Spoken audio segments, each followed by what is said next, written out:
Сәлем оқушылар. Бүгін малярлық концентрацияға байланысты есептер шығарамыз. Малярлық концентрация.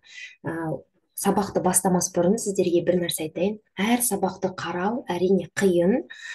Сізде өзіңізді әр сабақ бастарында алдында бастауға қиналуыңыз мүмкін, бірақ түсініңіз, қазір 5-10 минутта сіз өзіңізге қажетті ең керек ақпараттарды үйреніп аласыз.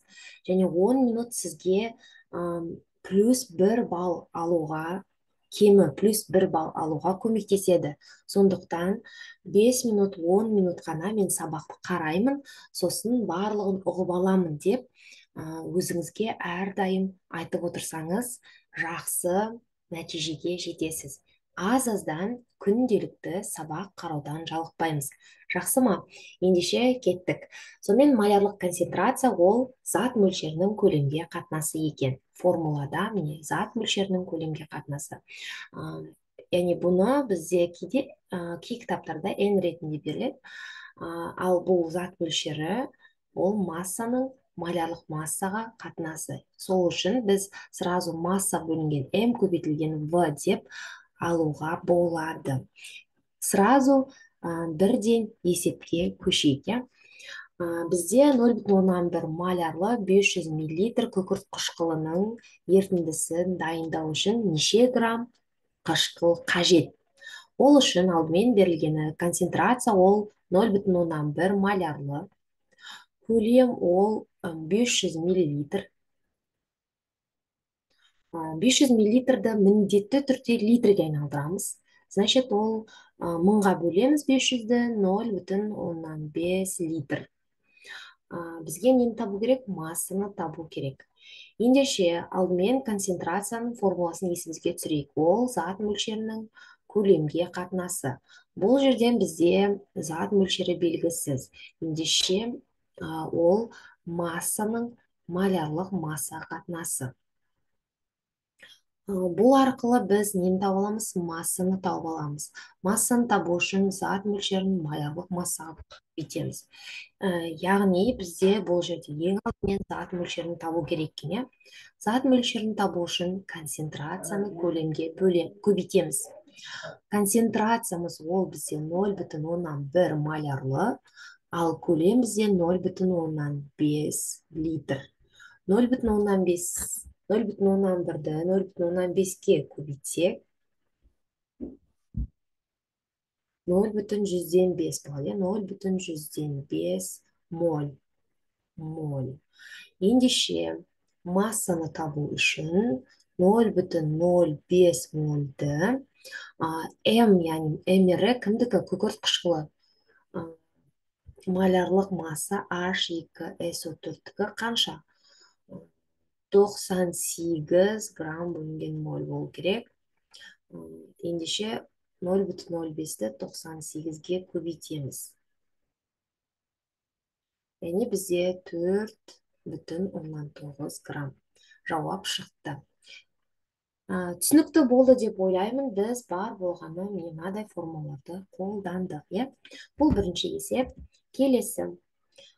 Келесіде бізде көлем беріліпті. 200 мл көлемді бірден литрге айналдырайық. Значит, ол 0,2 литр.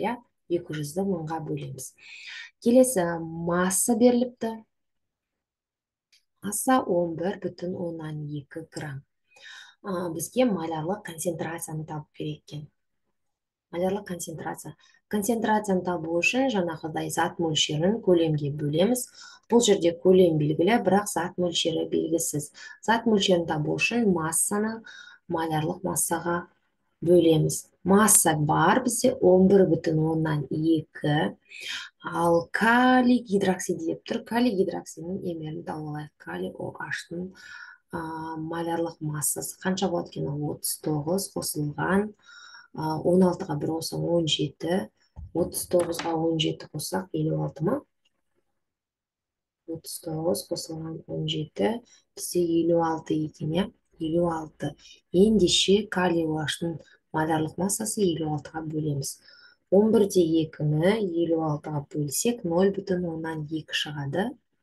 Енді мына жерде концентрацияға қоямыз. Төбесі зат мөлшері 0,2 моль, ал астында көлем бізде тағы да 0,2.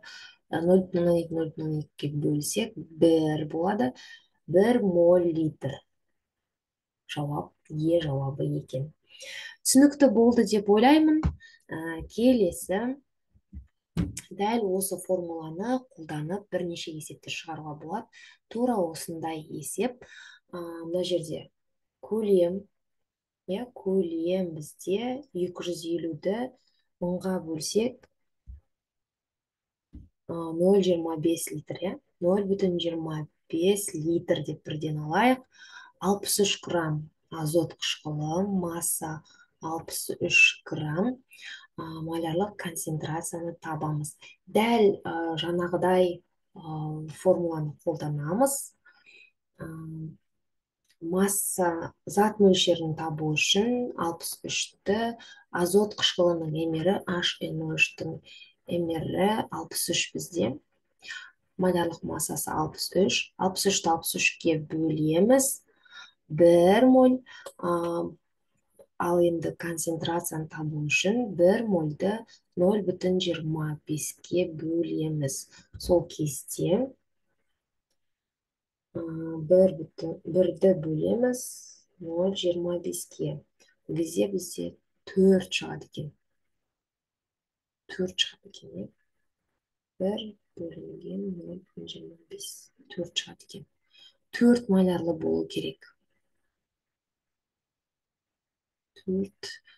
4 болу керек. Мына жерде қате кетіп қалады деймін, ой, кешіріңіздер, мына жерде 63 емес, 6,3 екен ғой. 6,3 болатын болса, 0,1 болу керек қой, 0,1. 0,1-ді 0,25-ке бөлетін болсақ, 0,4 болады екен ғой. Кешірім өтінемін, сонда жауап А жауабы екен. Ана үтірлерге барлығына зейін қойып қараңыздар. Менің өзім дайындалмай есепті ала салғаным көрініп тұр. Ендеше сізде де осындай кішігірім қателіктер кетпесін. Енді осы сабақтың астында бізде осыған ұқсас бірнеше есептер бар. Шығарыңыздар міндетті түрде. Және жауаптарына сәйкес келе ме, кураторға жібереміз. Жақсы, сау болыңыздар. Сіздерге пайдалы болды деп үміттенемін.